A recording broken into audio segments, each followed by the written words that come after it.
Okay, this is my first time experimenting with a ring light, so I hope it looks okay. And if you have any feedback, I'd love to hear it. So I'm going to focus on a French cartoonist called Blexbolex. They have a bunch of books out, and kind of like Olivia Schrauen, the books end up being quite hard to find. So this is just like a smattering of what I have. And I do feel like his coolest stuff is pretty hard to find.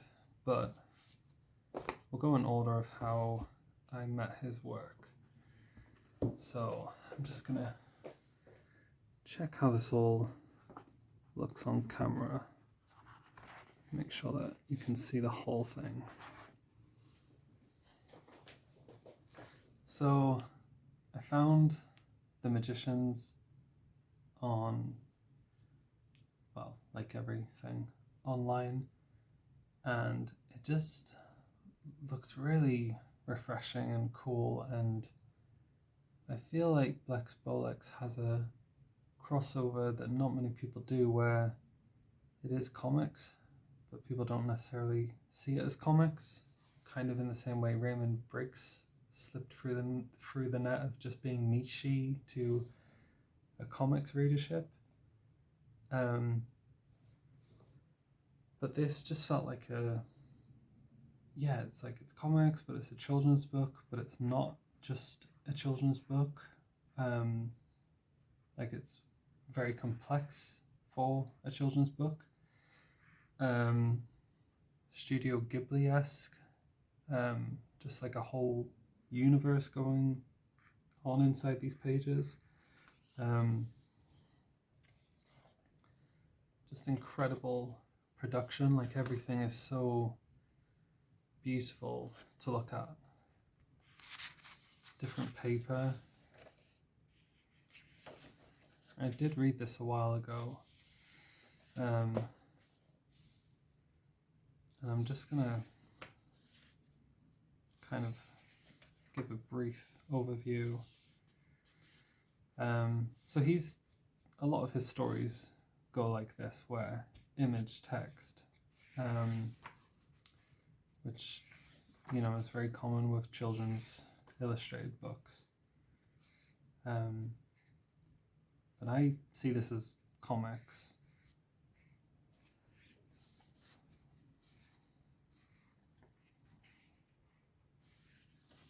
And the production on this is just incredible. There's a really interesting aspect to it, which I'll get to very soon. But I just thought this was great, and I mean, just look at those pages. Incredible. This is his most recent work. This came out, I think we're currently still just at the end of 2024, and I believe this did, well, I don't think it says. I think it was 2024.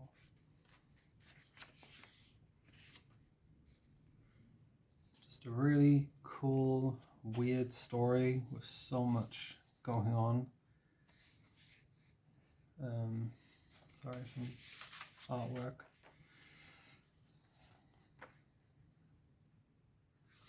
Super,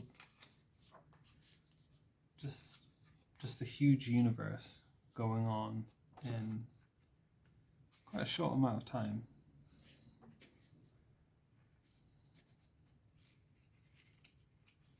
And Blexbolex he's made a lot of comics and books. This, I hope, has reached a wider audience than all of his previous work, because it just really deserves it. I just can't say enough about it. I mean, every image is just that just tells a story, and everything just tells a story in itself, isolated as just a single image, and then collected.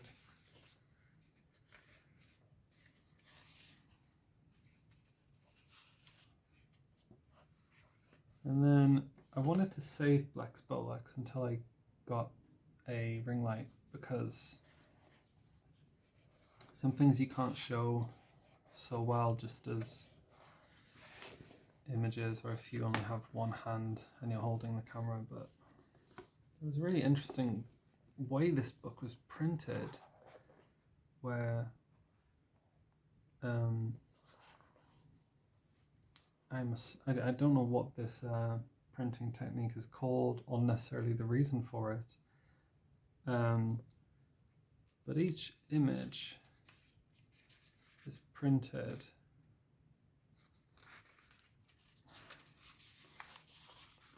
I hope you can see this.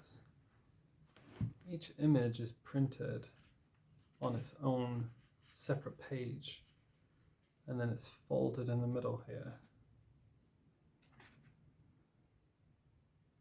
Some dusty hair.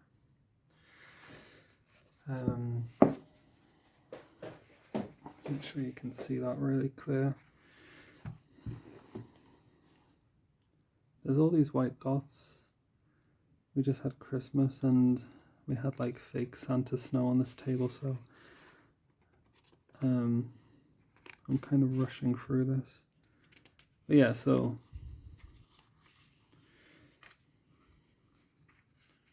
just entirely by itself, and I don't know if that's an idea from the publisher or request from Blexbolex in order to keep the images like a really high grade. I'm not too sure, but I thought it was a really interesting technique that I'd never seen before. I think I've only seen it once since.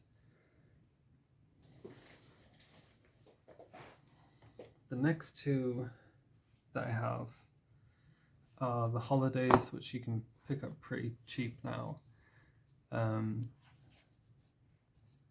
This is I think it is entirely silent comic, and it's not as fleshed out as The Magicians, but I think just as a fan of what Blexbolex is doing, it was just really cool to see. And the story feels more for a younger audience.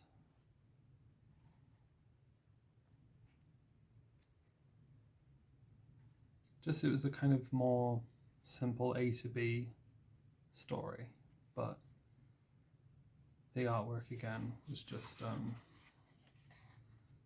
so gorgeous, and the paper is so nice.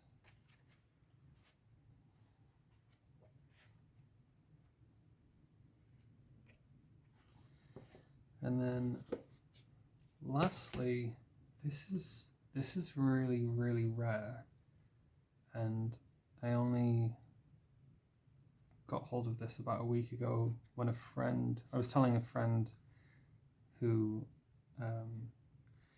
was into older indie comics around the same time I was getting into them, and they have a lot of like old cool stuff from indie publishers, and whenever I go over, they'll just let me dig through and let me borrow stuff and take stuff home.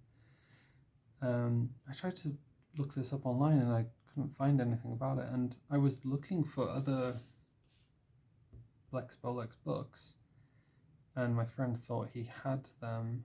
There's one like Dog Crime, and another one from No Brow. I think No Brow put out 3 of his books, and he couldn't find those, but he found this, and I believe Dog Crime. Sorry if you can hear the neighbor dog barking, or the neighbor barking. Yeah, I believe No Brow Dog. Sorry, this dog's confusing me. Dog Crime that No Brow put put out, I believe, is a sequel to this. And Dog Crime looks really cool. And I don't really know what this is about yet. I haven't had a chance to sit down and read it. Anyone that was around 2015 and into Nobrow, they used to do a lot more floppies. And a lot of really, really nice comics, and regardless of their politics, they did put out a lot of really cool books. And now I don't really check out this stuff, but I also think this stuff's become designed for a very different type of audience, whereas they started off quite indie, and you had really cool stuff like this. Yeah, so I'm not sure what this is about, but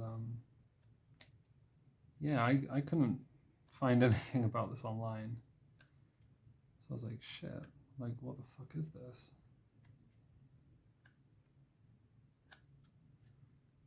So it's incredibly short, so kind of makes sense that there is a sequel or in the same universe as this title, which is,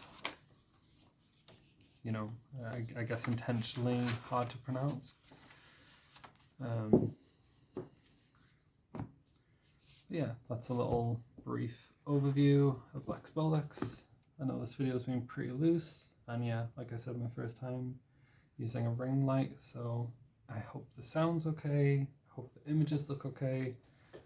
Let me know what you think, and yeah, thanks for watching.